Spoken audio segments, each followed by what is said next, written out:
Hello, Africa. Hello, Nigeria. Hello, the rest of the world. Once again, this is your boy, Dr. 96, aka The Realist. It is my mega joy and wonderful opportunity to be on here once again today to reflect on security issue in our dear country, Nigeria. Nigeria is such a wonderful, peaceful, lovely country when I was growing up as a kid. But the situation in the country right now is completely annoying. And I want to use this opportunity to reflect on the protests led by Senior Pastor Adeboye, the General Overseer of Redeemed Christian Church of God worldwide. Well, this is a positive reaction. I really appreciate it. It is the right step in the right direction because there's no way we can separate Christianity from humanity. Even our Lord's Prayer says, "Let their kingdom be done on earth as it is being done in heaven." By implication, it shows that the kingdom on earth is an extension of the kingdom in the heaven. And if the Christians are not doing well, if the Christians are not secure, definitely the purpose of the kingdom of God on earth has been defeated. So that is why it is very, very eminent. It is very, very imperative. It is very, very cogent and important for our pastors to speak up. We see a lot of instances in the Bible when the men of God confronted kings who we see clearly in the Bible when men of God boldly confronted kings who were not ruling their subject well. By virtue of Christianity, it is the responsibility of Christian leaders, the prophets, the pastors, to speak out, to criticize, and to condemn bad rulership. Being a pastor is a leadership function in the kingdom of God, and a leader must not compromise the right and the privilege of the followers. A good leader should be a good defendant of humanity. So this is the reason I sincerely appreciate the role played by Senior Pastor E.A. Adeboye, the General Overseer of Redeemed Christian Church of God worldwide. So I want other prominent pastors in Nigeria to take suit and lend their voice to this insecurity issue. It is when we speak up collectively, it is when we raise our voices together simultaneously, that is when the leadership of the country will know that there is a fire on the mountain and they need to do something urgently to ameliorate to pacify, to calm the effects of insecurity in Nigeria. Otherwise, they will feel unperturbed, they will feel unconcerned. So it is the collective responsibility of all the religious leaders. This does not stop on the Christians alone. The other religious group in Nigeria, like the Muslims, their prominent leaders too, need to come out at this critical time to speak on the insecurity of the country. Though I don't want to be a critics in this particular video, but how I wish this step taken by Pastor Adeboye has been taken like 5 years ago. I think definitely we wouldn't have gotten to where we are at this moment in time as the degree of insecurity in the country. The Bible clearly stated that prayer without work, faith without work is dead. As Christians, it is high time we understand the fact that prayers alone will not answer all our problems. There are instances we need to apply action. Prayer combined with action definitely speed up the rate at which miracle is being delivered. We cannot continue to sit down in our churches and be praying. Prayer will not offer solution to all our problems. There are situations whereby as human, we need to show our physical response and reaction to show our degree of satisfaction or dissatisfaction to issue around us. So this is what Pastor Adeboye has done. Other prominent pastors should take a cue. We should all lend our voices. Christianity is not all about sitting down and be preaching about the heaven alone.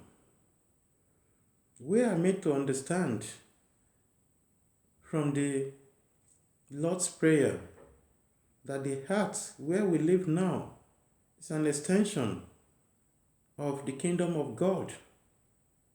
So God put us as His creatures to enjoy this earth before heaven. And God is not happy when blood of His creation are being shed unjustifiable.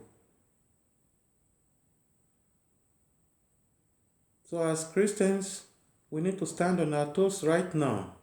We need to show our dissatisfactions through our demonstration, through our action collectively, to send a warning signal to the present leadership of Nigeria so that they will know that it is high time a permanent and tangible solution is being preferred to stop this nonsense once and for all. Otherwise, the situation will continue. And how do our faith even grow when we are in our various churches? We are afraid of what might likely happen when we are insecure. So this places a burden on the level of our faith. We need to be secure as Christians. We need to be comfortable. That is the purpose of God for creating mankind. He has given us the authority as Christians to have dominion over everything on this earth. So we should not be afraid of anything when we gathered or assemble to worship or to praise our God. So other prominent pastors need to do something urgently to collectively lend our voices.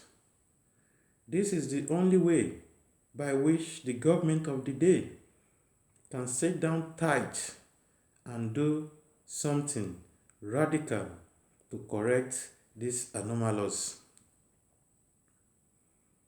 I'm using this opportunity to encourage Christians to reflect on the Bible, on the instances where Christians stand against tyranny.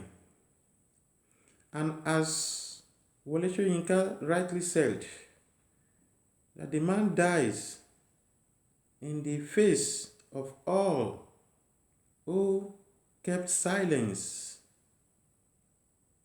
in front of tyranny. So silence is not a solution now. Being a Christian does not mean that we should be stupid to the happening around our environment. Being a Christian doesn't mean we should compromise our right to existence, our right to good living. Rather, Christianity should be a guarantee factor that we are being set aside to enjoy life more abundantly, because that is the will of God for us. It is not the will of God for one stupid people to be killing Christians, all in the name of propagating their own religion. The Christians and Muslims have been living in Nigeria in harmony, in peace, for long before now. Why all of a sudden this barbaric, heinous act of killing Christians is now on the increase? If the government fails to come to our rescue, we as a Christian, we should stand on our feet to defend ourselves. We should stand on our feet to raise our voices, to express our situation and our discomfort to the government of the day. It is our right. It is our right. It is our fundamental human right. It is enshrined and embedded in our Constitution, the right to protest peacefully. Therefore, I'm using this opportunity to call on the prominent Nigerian pastors to join Adeboye's campaign against insecurity. I'm using this opportunity to call on the pastors in Nigeria, not only pastors, the imams, the alphas, all religious groups, to stand up and say no to this barbaric act in new millennium. We should not be killing ourselves for no reason. We should be living in unity and in accord. Our purpose and our primary goals as Muslims and Christians should be on how to make our country good and conducive for us economically, socially, and otherwise. We should not be killing and maiming. We should collectively fish out the bad ones who are doing this to establish their own selfish agenda. In unity, we stand. They said, it is either we all live together in peace or perish as fools. So we are not fools and we are not ready to perish in Nigeria. So that is why we are calling on the government of Nigeria today to do something radical, to do something speedily to correct this unhuman and unjustifiable killing. Gone are those days where travelers are secure in moving from one part of in one part of Nigeria to another, even at night. But the reverse is the case today. People are afraid traveling in broad daylight, not talk of the night. How do we get to this level? How do we get to this stage? The country was never like this before, and we can correct this negative image. We can readdress this together as good and patriotic citizens of the country. We need to fish out the wrong ones. We need to fish out the stupid ones who enjoy destroying life and properties. So I'm using this opportunity to encourage Nigerian pastors to stand together to resist this barbaric act. The kingdom of God flourishes when the Christians flourish. As a pastor, your duty does not end in preaching salvation, in preaching breakthrough, in preaching prosperity within the confine of your church. Your peace as a pastor is when your congregation is at peace. That is when you, as a pastor, you are at peace. We need to correct this negative image which the drunk ones have imposed on Nigeria. We need to set our record right. We need to show to the rest of the world that we are serious and we are at the point to do something drastic to correct our negative image. Today, Nigeria has been labeled as one of the most terrorist inflicted region. We should do something urgently and timely to stop this barbaric act. Kudos to Pastor Adeboye. Kudos to all the redeemed members who participated in the peaceful demonstration against insecurity. And I'm using this wonderful and golden opportunity to urge other pastors who have massive congregation, pastors who control massive population in Nigeria to join Adeboye to speak out. It is when we speak out that is when we will be taken serious. Thank you very much. Once again, this is your boy, Dr. 96, aka the realist. Let us be real to ourselves as Christian. Let us know our right as Christian. Let us know that our life is precious to God. Let us know that no man has the right to terminate or to eliminate another man's life. Peace till I come your way another day. Bye.